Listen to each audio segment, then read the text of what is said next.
sometime you and or a family member, somebody you know, is going to wind up getting cancer. And today we're going to be talking about the Susan Komen Cancer Group. And we have two great guests. One is Gil Zepeda and also Sergio Mendoza. Gentlemen, thank you very much for coming here. Thank you for having us. We appreciate it. You should definitely sort of attack as far as issues are concerned. I am the development manager for Susan G. Komen, which is America's top leading non-for-profit organization fighting breast cancer. We are only second to the United States government in investment on research, and we invest a significant amount of money on patient care and also on making sure that we are changing laws towards breaking barriers for women to have health care. So, Sergio, you're currently the captain for the Pink team at Palmer Trinity. Is that correct? Yes, captain of the Pink Palmer Trinity team, and I became involved in breast cancer not by choice. I lost my wife Sarah to metastatic breast cancer in 2017, and since then I was encouraged by people like Gil to do something about it and to be a part of the community, and with the ultimate goal of not losing anyone else, not making people that are in the current fight with breast cancer feel like they're alone, and to make it something that people feel comfortable getting mammograms each year, fighting the disease, and dealing with even situations like mine, which someone has lost their favorite person in the world. So I know you're still very touched by this. I appreciate you sharing that with us. Many people in Dade County remember when the ladies in pink would be downtown. I remember the first time I went years ago when I was taking pictures. I'm bawling. I am out of control, right? Looking at these. They weren't just women, they were people of all sizes, all nationalities, little girls, big boys. And I'm taking pictures. I don't know how many people were there, thousands. And I'm up front. And I am like out of control. And I had to keep reminding myself, keep taking the pictures. So we know that cancer affects a whole lot of people, a lot. And Michael Zinner was one of our speakers at our event at Casa Cuba. He said the number one cause for cancer is age. He's talking to a group that's over 50.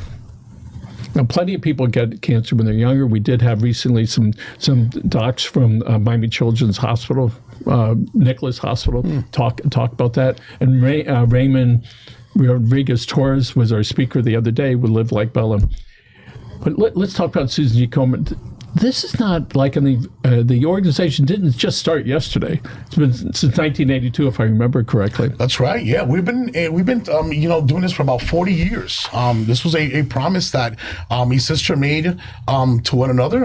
Susan G. Komen is someone who passed away from breast cancer, and her sister promised her. She said, "I will make sure that we continue the fight way after you're gone," and that was 40 years ago. And so we've been involved in fighting breast cancer for over 40 years. You're talking about a disease that is going to affect 1 in 8 women. 1 in 8 women will be diagnosed with breast cancer, and we lose someone to breast cancer every 12 minutes. And so every 12 minutes, someone passes away from breast cancer in the world. And so this is a disease that is affecting folks, affecting families, affecting whole entire communities in huge ways. And not to mention the fact that we have a lot of women that aren't aware, right, of how very dangerous and how this disease can affect them. And so we are trying our hardest to raise that red flag and ring that bell and let ladies know that you need to get tested. It's important for you to get a mammogram. It's important for you to get tested. It's important for you to understand your family history and how maybe where you're from may affect whether or not you're going to be diagnosed with breast cancer. When you say where you're from, meaning? Meaning ethnicity or meaning place in the world. Right now, Dr. George of UM Sylvester is doing incredible research work in which tells you that Bahamian women, unfortunately, per capita, are affected more than any other ethnicity in the world by breast cancer. And so doing that type of research and finding out what parts of the world you're from, may it be your ethnicity, may it be your family history that affects whether or not you may get breast cancer, it's important for women to be empowered by that information so that they themselves can get tested. And I understand for folks that live in South Florida, we have a little bit high rate of skin cancer because of the sun, and we're so close to that. So all that sort of goes together, not necessarily metastasizing, but as far as awareness, all right? Right. And so I know these dermatologists are crazy busy that are down here. there. Sergey, if you'd like, would you like to share your journey with your wife and what that was like for her and for your family? Yeah, it's, my wife's mother had actually had breast cancer. And so it was something that she was aware of.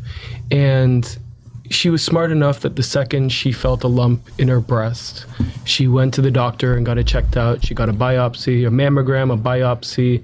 Unfortunately, it came back malignant.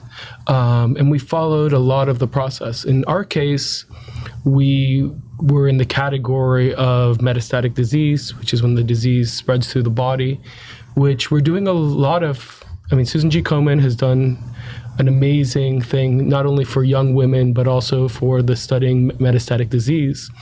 And it's because we really need to do a lot of work in that case. When the disease spreads through the body, our prognosis is not as good as if we have a primary tumor, if we detect it early.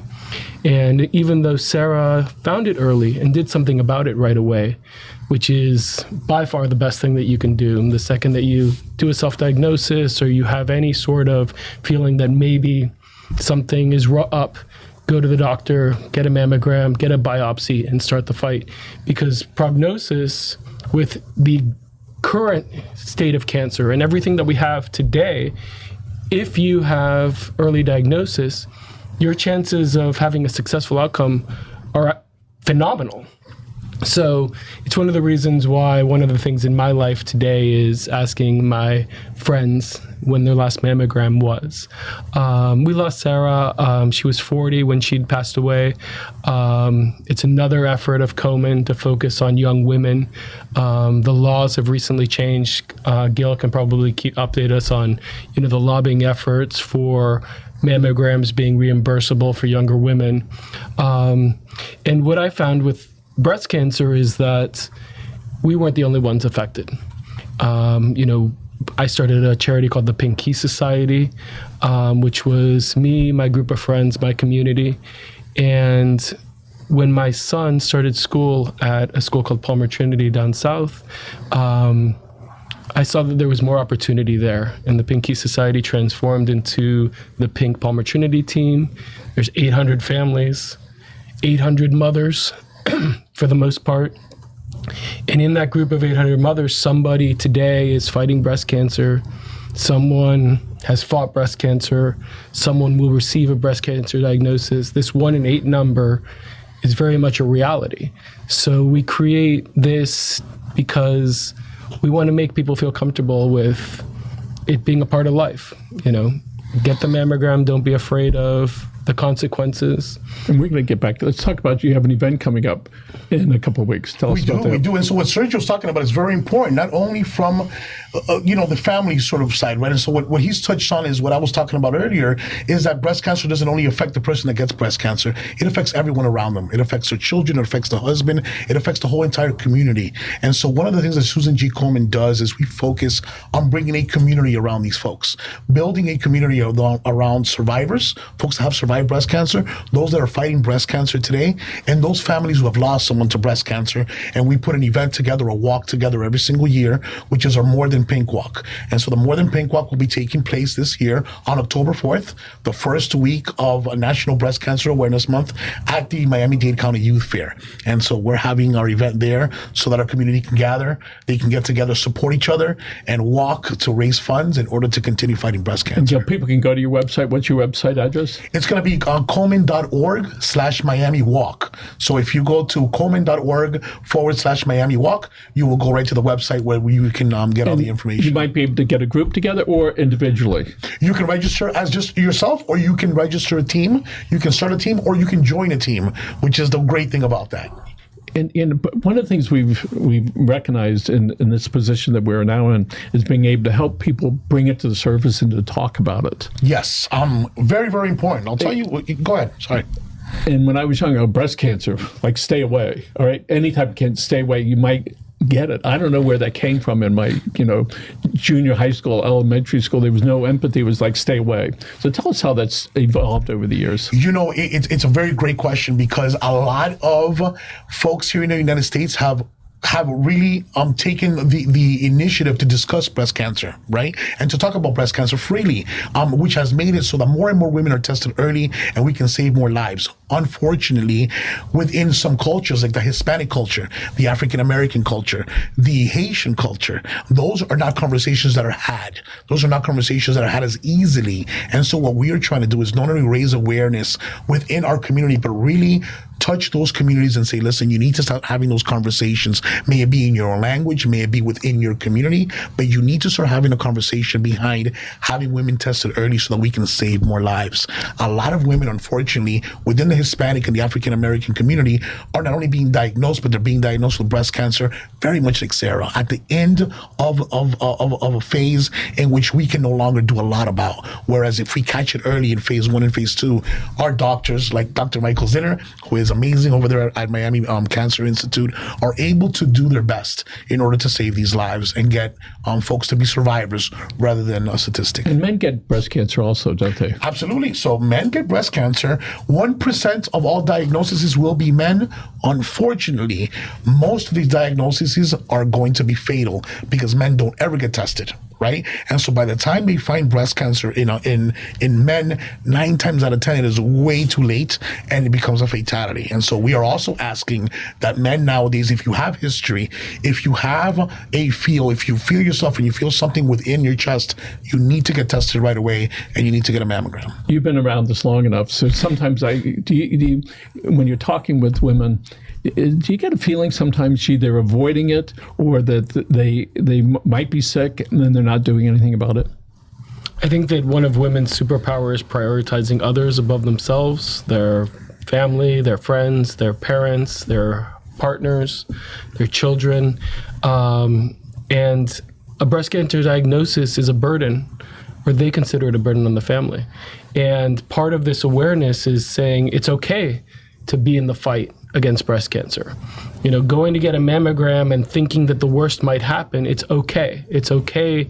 And, you know, Susan G. Komen helps facilitate support for these women in the fight as well. And I'm sure Gil has some more details about that. So tell us about the support system for the families, and because we realize it's not just the patient, it's not just the immediate family, but it's the uncles and the cousins, and you got that whole family unit. So tell us about the support system for those people. Well, it's different for everyone, but the bigger the support system, the better that person is off as far as their treatment is concerned, as far as their success rate, right? The more and more that people are around them, being able to not only show them that they are not a burden, right? That this is something that they're going through, and really fighting with them, we find really does alleviate a lot of the issues that a lot of the women that are going through breast cancer go through. There are tons of barriers, unfortunately, for women to even get tested, right? And so a woman doesn't only have to make an appointment. A woman has to take off from work if she has a job. If she has to take off from work that day, it usually is the whole entire day. She usually cannot pick up her children from school that day. And so this one thing that she has to do in order to get tested becomes a barrier within itself. And so we, as Susan G. Komen, have been providing mammogram screenings within communities where we take a mobile mammogram of a vehicle into communities so that it becomes easier for women to get tested. It becomes faster. It becomes more convenient for them to be able to do so. So we can have more women tested here in South Florida than not. So tell me about the role that MRIs play in this. Well, as a matter of fact, this goes along with one of our bigger initiatives, which is to change laws so that some of these barriers can be broken down. And one of the things that was happening is that women that have dense breasts, right, need to get tested further than a mammogram. And so what was going on is that sometimes doctors didn't even let women know that they had dense breasts. Now, because of the lobbying that Susan G. Komen has done, the work that our advocacy team has done within the legislature, doctors by law have to tell a woman whether or not they have A, dense breasts, and B, how they can go ahead and get tested further to find out whether or not they have breast cancer. What are those further tests?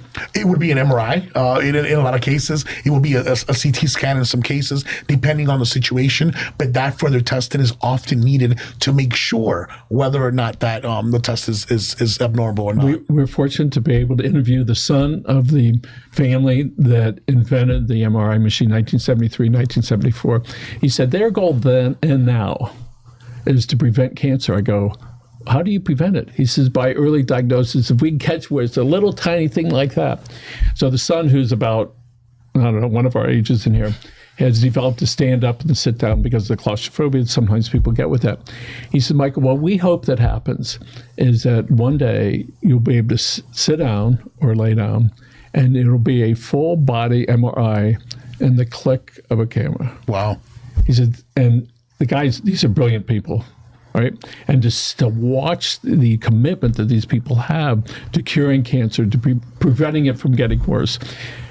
And one of the things that we recognize, if people don't go in and they don't talk to somebody and they don't get treatment and because they're too afraid or they don't have transportation or they think it's not going to be them, it's going to be the neighbor across the street. It's up to organizations like yours to be able to have that conversation. We've seen that change a lot with mental health care. When, years ago, you got to stay away from those folks. We've done a lot of work with the autism folks and recognizing that when we asked Carlos McCoy, who heads up Jackson Memorial Hospital, I said, it seems like there's more people that are on the spectrum. He said, Michael, when we were in school, he says, we used to call them slow. And as soon as he said that, I started recognizing that. Oh my goodness, we just didn't have a diagnosis. That's and right. what we realized with mental health days, where people are taking off days, and Michael Phelps was the one that sort of popularized that, and Simone Biles was able to do that and say, it's okay. And so it's okay for women and men to go get tested. So often people suspect they have something, but are afraid to take that first step. So since you are acutely aware of this, when your wife came to you and she said, listen, Sergio, I think I got this problem. What was it like for you before it was confirmed? But there it was. She says, I think I got this thing here. I mean, it must be the same with any type of cancer diagnosis, but it's shock, and it wasn't me. It was her. And there's my reaction to the news and also her reaction to the news, and whether I can be there to support her in her reaction to that news as well. It's very quickly traumatic. For us, the biggest problem was the unknown. With a cancer diagnosis or a cancer suspicion, you have the first unknown, which is it cancer? The biopsy results, and you wait for a few moments for that. And then the prognosis is also misunderstood. There's, it's Googling what happens with breast cancer is probably something that nobody should ever do. Communicating about advanced disease and kind of what to be expected. The first time that Sarah was diagnosed, when she was initially diagnosed, we were very quiet about it, like many people are. You mean to each other or publicly? Publicly. Okay. And when we found metastatic disease, she decided that she wasn't going to be public about it. And it was amazing how many women and families she helped. Because every day people get diagnosed with breast cancer, and everyone feels alone, and nobody is ready for it. And it's true with all different cancers.